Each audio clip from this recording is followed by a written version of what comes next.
He was the biggest star in Hollywood. Every movie he touched turned to gold. Paparazzi followed his every move, from the coffee he drank to the women he dated. On screen, he was the hero, the heartthrob, the man everyone wanted to be. But what the world didn't know was that his greatest role was unplayed in front of a camera, was a secret he kept locked away, far from the flashing lights and red carpets. Every Tuesday, like clockwork, his sleek black car would pull away from his Beverly Hills mansion. But it didn't head towards a film set or a glamorous party. It took a different route, a path that led to a part of the city most celebrities never saw. The car would park in an unassuming spot a few blocks away from the city's largest children's hospital. He'd get out, not in a designer suit, but in a simple baseball cap, sunglasses, and a hoodie. He'd slip through a side entrance, a nod to a security guard being his only credential. Inside, he wasn't a movie star. He was just a man named Alex. His destination was always the same, the oncology ward.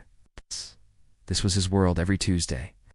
A world of beeping machines, the sterile smell of antiseptic, and the bravest little warriors you could ever meet. He knew them all by name. There was Lily, a 7-year-old with fiery red hair who loved to draw superheroes.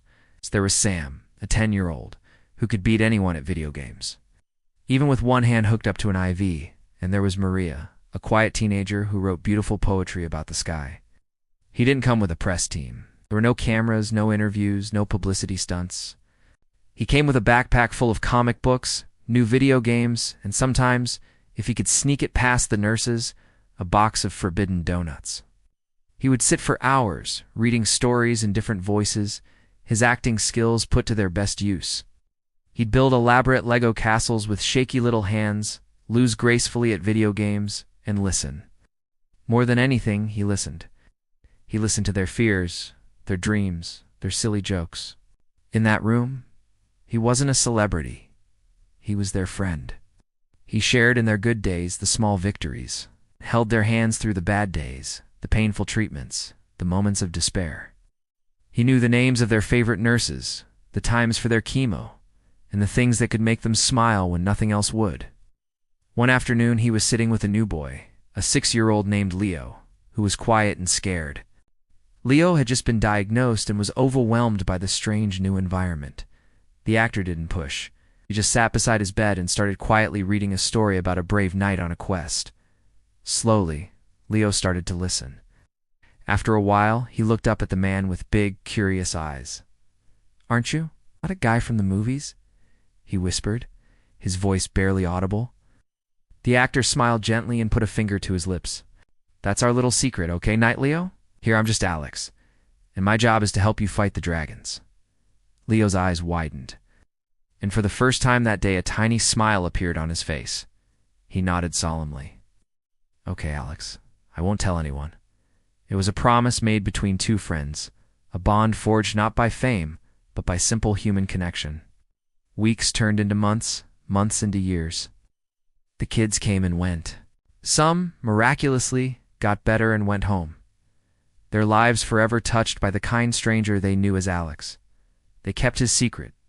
Others, heartbreakingly, lost their battles. He was there for them too, in their final moments, offering a comforting presence when words failed. He grieved with their families, not as a Hollywood star offering condolences, but as a friend who had lost someone dear. His fame and fortune meant nothing in these moments. Here only kindness mattered. His agent would call, frantic about a missed meeting or a script reading. He'd simply reply, something more important came up. No one ever questioned it. They just assumed it was another secret Hollywood deal. The irony was it was a deal, but not for money or fame.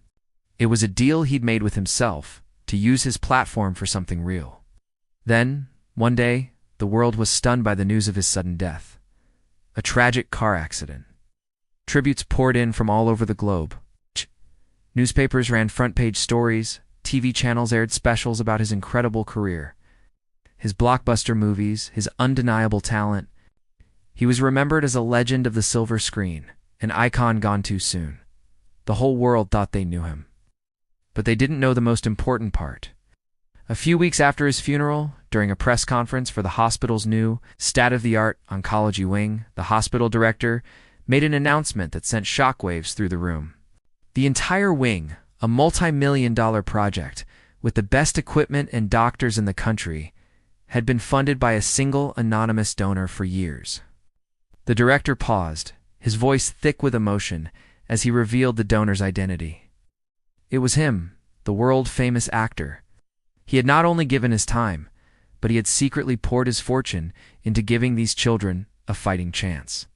The news was a bombshell. The headlines changed overnight. The paparazzi who had once hounded him for gossip were now scrambling for stories of his quiet philanthropy. They interviewed nurses who tearfully recounted his weekly visits. They found families who shared stories of the man who read to their children and held their hands.